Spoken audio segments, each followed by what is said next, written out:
Okay, so we've crossed Pine Street, but if you look up to your left, you can see an excellent example of this ziggurat wedding cake type of architecture. You can see that the building goes straight up for a certain amount of floors, and then it sets back, and then it goes up again and sets back, and then goes up again.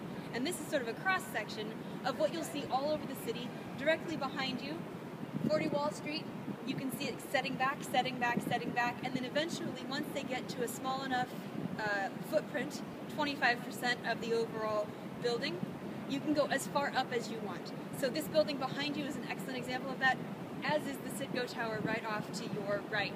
You can see these immense tall towers which sort of epitomize the Art Deco style of architecture, which comes directly out of the zoning laws in 1916 that were caused by the Equitable building we just looked at. This style of architecture is beautiful and elegant, and it's iconic for New York, and it was imitated all across the country. You can see Art Deco style buildings all over the Midwest for, city buildings and businesses.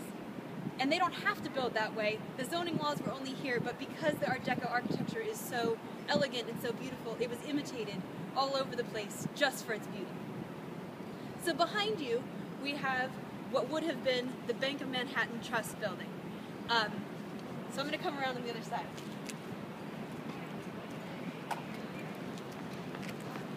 Ta-da! You can look all the way up at the beautiful Art Deco tower. This is the Bank of Manhattan Trust building.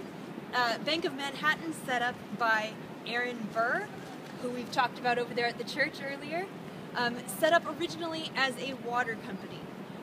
The southern part of New York, what's now downtown, would have been very crowded, all these windy little streets that we've been going through, and it was very difficult to get clean drinking water. So in the late 1700s, he set up a company to bring clean drinking water from slightly uptown, where now is called Spring Street, from a spring of clean water, bring that water downtown and sell it to people.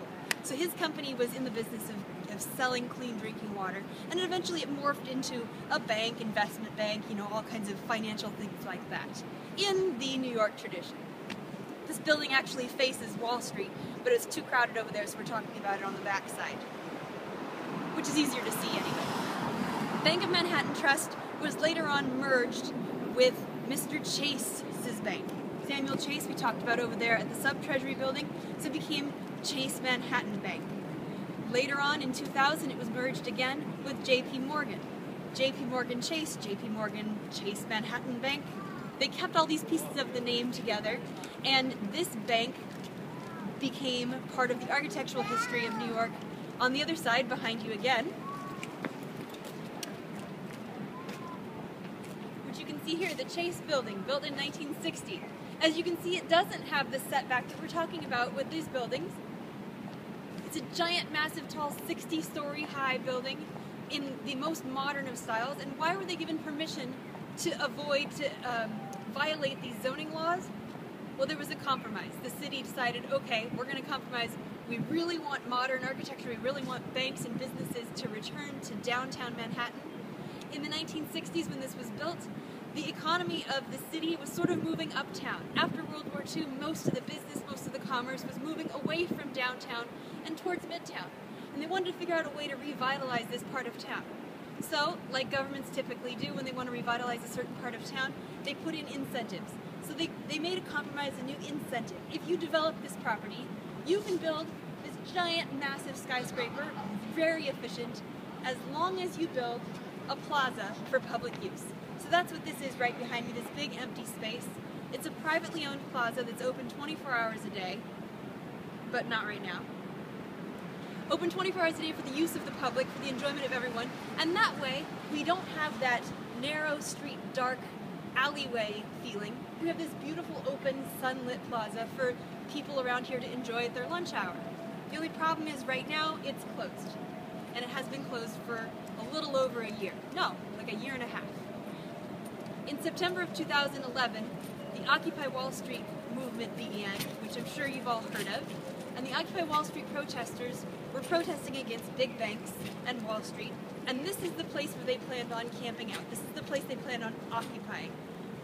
Perfectly symbolic, right behind Wall Street itself, right behind what's now the Trump building, because Mr. Trump subsequently purchased the Bank of Manhattan building. And right in front of Chase Bank, it's even called Chase Bank Plaza.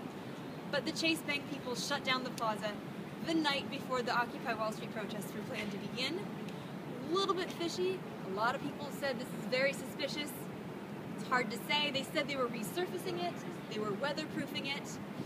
I've been walking by it every day for over a year now, and they've done very little work. But as far as I can tell, they did redo those stairs. They did redo those stairs over there, and it's still not open. So I don't know what's going on, but we're going to walk all the way around the outside edge of this. You can see exactly how big of a property Chase Bank has.